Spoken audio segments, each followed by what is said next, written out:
السلام علیکم ناظرین، میں سحرش احمد، ویلکم ٹو ینگستان۔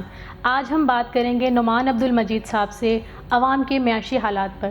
اتنی مہنگائی میں ایک عام آدمی کیسے گزارا کرے؟ تو ہم نعمان صاحب کی طرف چلتے ہیں۔ نعمان صاحب، آپ ہمیں بتائیں، اتنی مہنگائی کے دور میں دن بہ دن پیٹرول کے پرائسز بڑھتے جا رہے ہیں، ایک عام آدمی کیسے گزارا کرے؟ آپ اس چیز کو کس نقطہ نظر سے دیکھتے ہیں کہ ہم لوگ اس کو کس طرح سے آگے لے کر چلیں؟ ہمارا بچوں کی فیسز کا ہے اور اپنی عورتیں کس طرح گھر کے اخراجات چلائیں؟ آپ کیا کہتے ہیں اس بارے میں؟ بسم اللہ الرحمن الرحیم۔ دیکھیں، سب سے پہلے تو چیز یہ ہے کہ آنے والے دنوں میں مہنگائی ہمیں بہت زیادہ بڑھتی ہوئی نظر آ رہی ہے۔ اس کی وجہ عالمی حالات بھی ہیں۔ آپ دیکھ رہے ہیں کہ امریکہ میں یا یورپی ممالک میں وہاں پہ بھی مہنگائی کے ریکارڈ ٹوٹ گئے ہیں، اور ہمارے ملک کا مسئلہ یہ ہے کہ ایک تو ہماری امپورٹس بہت زیادہ بڑھی ہوئی ہیں، ہمارا پاکستانی روپے کی قدر دن بہ دن نیچے جا رہی ہے۔ نتیجہ یہ نکل رہا ہے کہ ہماری یہاں مہنگائی بڑھ رہی ہے، اور ہم اگلا سال دیکھتے ہیں کہ پاکستان میں تاریخی مہنگائی ہوتی نظر آ رہی ہے۔ یہ مہنگائی کتنی ہوگی؟ شاید 20% ہو، 30% ہو، یا 40% تک بھی جا سکتی ہے آنے والے حالات کے اندر۔ تو آنے والا جو وقت ہے یہ خاص طور پر غریب آدمی کے لیے، اور جو ہمارا مڈل کلاس آدمی ہے اس کے لیے تو یہ وقت بڑا سخت ہوگا۔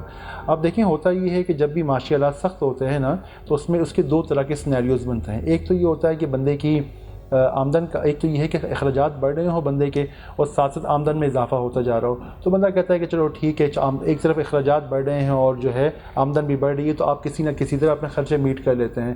لیکن جو آج کل جو صورتحال نظر آ رہی ہے، جو ہماری IMF کے کنڈیشنلٹیز ہیں، اکنامک گروتھ کو سلو ڈاؤن کرنے کی بات کی جا رہی ہے، تو یہ بھی محسوس ہو رہا ہے کہ ہمیں جو ہے ہمارے یہاں کچھ ہماری اکانومی کے اندر کنٹریکشن ہوگی، اکانومی میں سلو ڈاؤن ہوگا۔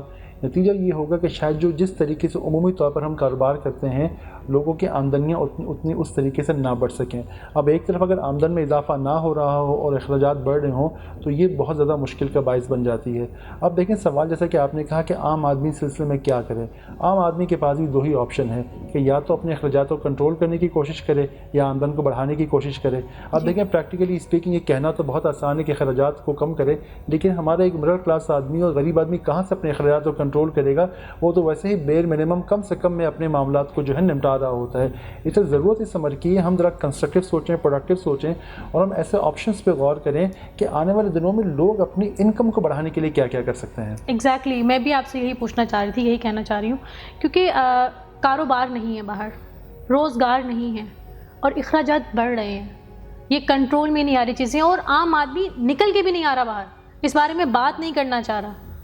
راتوں رات پیٹرول کی قیمتیں بڑھتی ہیں، عوام احتجاج کی بجائے پیٹرول بھروانے کے لیے بھاگ جاتی ہے۔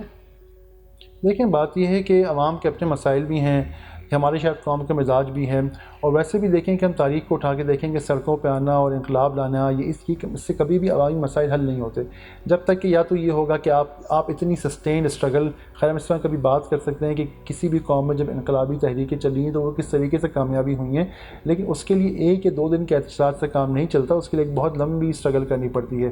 دوسری بات یہ بھی یاد رکھیں کہ دنیا کی تاریخ میں زیادہ تر انقلابات ناکام ہو جاتے ہیں، کیونکہ انقلاب لانے کا مقصد صرف حکومت تبدیل کرنا نہیں ہوتا، بلکہ پورے نظام کو سسٹینڈ بیسس پہ مستقل بنیادوں پر تبدیل کرنا ہوتا ہے۔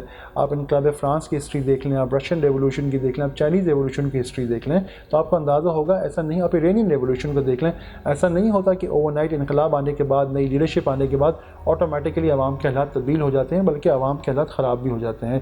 اس پہ کسی وقت ہم بات کریں گے۔ ابھی ہم دوبارہ اسی صورت میں آتے ہیں کہ عوام ان حالات میں اپنی انکمز کو کیسے بڑھا جائے۔ دیکھیں، ایک چیز تو ہوتی ہے، آپ نے کہا بے روزگاری کی طرف اشارہ کیا، لیکن دیکھیں بے روزگاری کی جہاں بات ہے، وہاں آپ کو یہ بھی بتاتا چلوں کہ بہت سارے ایسے ادارے ہیں جہاں پہ نوکریاں موجود ہیں، لیکن ان کو صحیح لوگ نہیں ملتے۔ میں اکثر اس کی مثال ایسا دیتا ہوں کہ نوکری حاصل کرنا بالکل شادی کی طرح ہے کہ لڑکا بھی کہیں موجود ہوگا، لڑکی بھی موجود ہوگی، لیکن اس کی صحیح میچ میکنگ کوئی نہیں کروا پا رہا۔ اسی لیے نوکری کا یہ معاملات ایسا ہے کہ بہت سارے امپلائرز ہیں جن کو اچھے لوگوں کی ضرورت ہوتی ہے، بہت سارے لوگ ہوتے ہیں جو نوکریاں ڈھونڈ رہے ہوتے ہیں، لیکن ایسا میچ میکنگ کا میکانزم کریٹ نہیں ہوتا۔ اب اس کا طریقہ کار کیا؟ سب سے پہلے تو ہم نے یہ دیکھنا ہوگا، چونکہ ہمارا تعلق جو ہے ایسے شعبے سے، ہم بہت سارے امپلائرز اور امپلائیز دونوں کو دیکھتے ہیں، کارپوریٹ سیکٹر کو بھی دیکھ رہے ہوتے ہیں، ایجوکیشن سیکٹر کو بھی دیکھ رہے ہوتے ہیں، تو سب سے پہلے تو جو ہے میں جس کی چیز کی طرف ہم نے اپنے پچھلے پروگرام میں یہ بات کی تھی، وہ اسکل مس میچ تھی۔ اسکل مس میچ یہ تھی کہ ہمارے تعلیمی ادارے بچوں کو اس طریقے سے ٹرین نہیں کر پا رہے جو کہ ہمارے کارپوریٹ سیکٹر کی ضرورت ہے۔ دوسرا ایک بہت بڑا فقدان ہمارے معاشرے میں جو سب سے بڑا ہے وہ یہ ہے کہ ہمارے یہاں کنٹینیوس لرننگ کا پروسیس نہیں ہے، کنٹینیوس لرننگ کا ذہن ہی موجود نہیں ہے.